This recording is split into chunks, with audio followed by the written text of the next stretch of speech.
गुरुजी, आपको कोटि कोटि प्रणाम।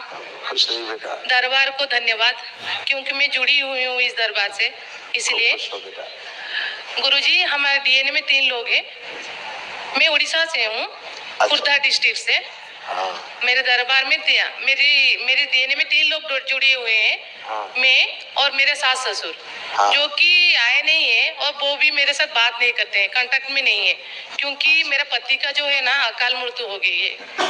इसीलिए मैं उनका मुक्ति देने के लिए यहाँ पे आई थी, मगर वो जो बात नहीं कर रहे, इसीलिए वो जाना बात नहीं कर रहे। अब डीएनए में कितने लोग हैं? आप हैं, आपके सास ससुर है, उनको पता नहीं, उनको मैं डीएनए में लोग हैं बस। हाँ। ऐसे आंख बंद करके अपने पति देव को चेहरा देखो, दिखता है?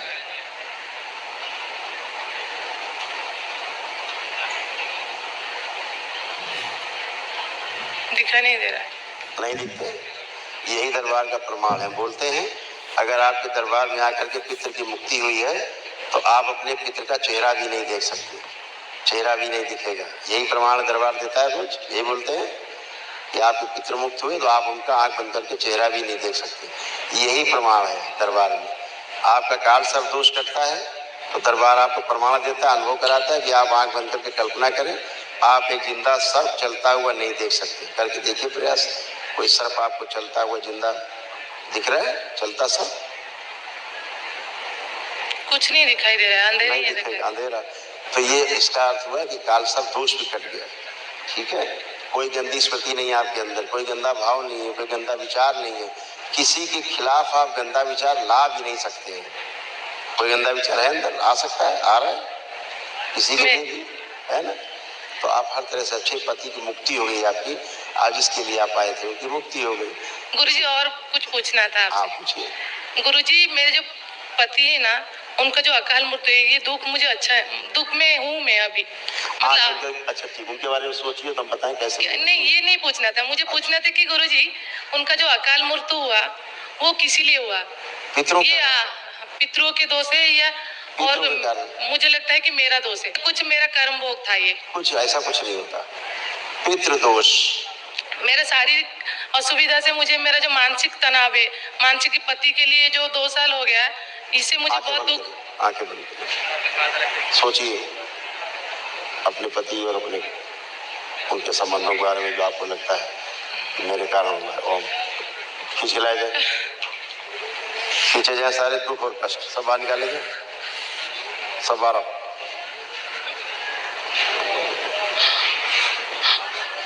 सारे दुख और गहरे से सारे दुख बाहर निकाल दिए सारे, सब नष्ट कर दिया सारे दुख।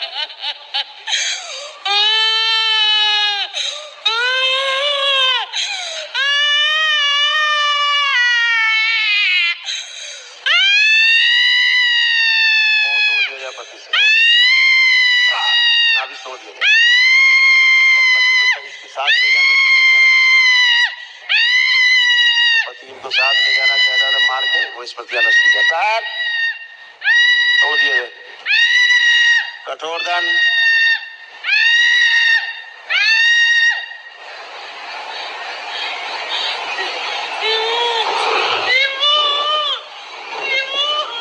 डीएनए से तोड़ दिया जाए पूरी तरह,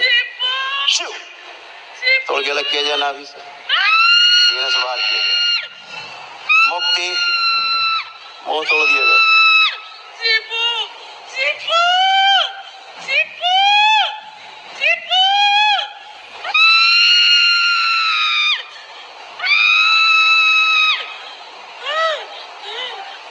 छोड़ दो, छोड़ दो।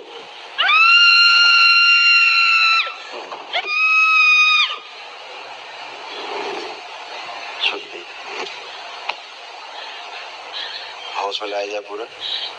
5 बार बोलिए ओम नमः शिवाय।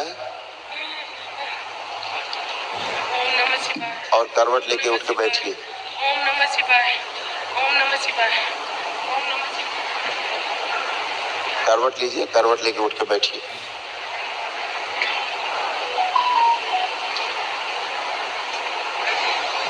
थोड़ी शक्ति बढ़ाई जाए शरीर में, इसकी ऊर्जा बढ़ाई जाए। ओम और ऊर्जा बढ़ा दिया, बैलेंस। अब उठिए, अब उठे, खड़ी हो।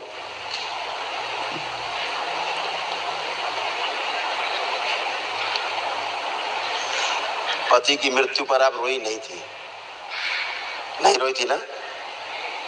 आज वो स्मृतियां निकली जैसे भगवान परशुराम की निकली थी, ऐसे ये आंसू निकलना बहुत जरूरी होते हैं। ये स्मृतियां हैं। मृत्यु में नहीं रोई थी, मगर हर दिन रोती रहती हूँ 2 साल हो गए। मृत्यु के समय नहीं रोई थी, वो समय की स्मृतियां अब नष्ट हुई। खुश रहिए, प्रसन्न। मैं चाहती हूँ कि मेरा आगे का जीवन कैसा रहे, मुझे कुछ समझ में नहीं आ रहा है बाबा, आप मार्गदर्शन कीजिए। अच्छा रहेगा, परेशान मत। मैं चाहती हूँ कि मेरा पति मेरा बच्चा बन के फिर से वापस आए, जो कि बहुत शक्तिशाली, इंटेलिजेंट। गलत धारणा, गलत विचार। ये क्यों गलत है? इसलिए गलत है, प्रकृति विरुद्ध है। क्या करें? तो आपको नहीं कुछ करना है, आप अपना ध्यान दीजिए अपने आगे, मुझे मार्गदर्शन कीजिए, अपने जीवन पर आगे ध्यान दीजिए। कैसे? पति अपने मुक्ति पथ पर है, अपनी यात्रा पर है, वहाँ सबका जीवन अलग अलग है, ठीक है, सब कोई अलग अलग है। क्या करें? अब क्या करना है, आनंद करिए, कोई कष्ट नहीं है, कोई रोग नहीं, कोई शोक नहीं, कोई दुख नहीं आपके अंदर। मेरा बच्चा भी नहीं है, पति भी मौत हो गया, तो क्या करें? अभी अकेले जीवन भी नहीं जीना। आपको तय करना बेटा, दरबार ने आपको इस लायक बनाया है कि आप अपना डिसीजन आप स्वयं ले पाएंगे। ये तो डिसीजन आप स्वयं लेंगे ना, अब क्या करना है। अभी तो आप होश में ही नहीं रहते थे, अभी तक आप पूरी होश में ही नहीं होते थे। आज पहली बार तो पति की मृत्यु के बाद आप होश में आए पूरे, अपने आप को महसूस कर पा रहे हैं आप मुझे मार्गदर्शन कीजिए। मार्गदर्शन यही कि डिसीजन आपको स्वयं लेना है, और जो डिसीजन आप लेंगे अच्छा लेंगे, क्योंकि दरबार ने आपको इस लायक बनाया कि आप डिसीजन ले सके। ये मेरा पति, मैं मेरे पति को बहुत चाहती थी, वो बच्चा मन के नहीं आएगा क्या? जिसको चाहती थी वो दूसरे शरीर के लिए यात्रा करेगा।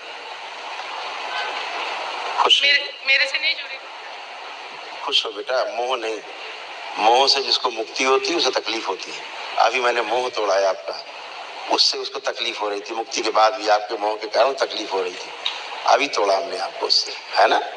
तो मोह से जिसको मुक्ति मिलती है उसे तकलीफ होती है, इसलिए मोह नहीं, मोह भी मैंने अभी आपका तोड़ा है, ठीक है? इसीलिए मुक्ति नहीं मिलती लोगों को, फिर आप लोगों को कष्ट होते हैं, जो कष्ट होते हैं उसको वही कष्ट आपको होते हैं, पितरों के कष्ट, फिर उसे पितृदोष कहते हैं।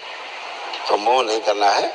कल आप महावन करिए पहले दरबार की ओर से जो निःशुल्क कराते हैं, तो असाध्य स्मृतियां भी नष्ट हो आपकी। एक स्लिप लीजिए, कल प्रातः कल महावन करिए।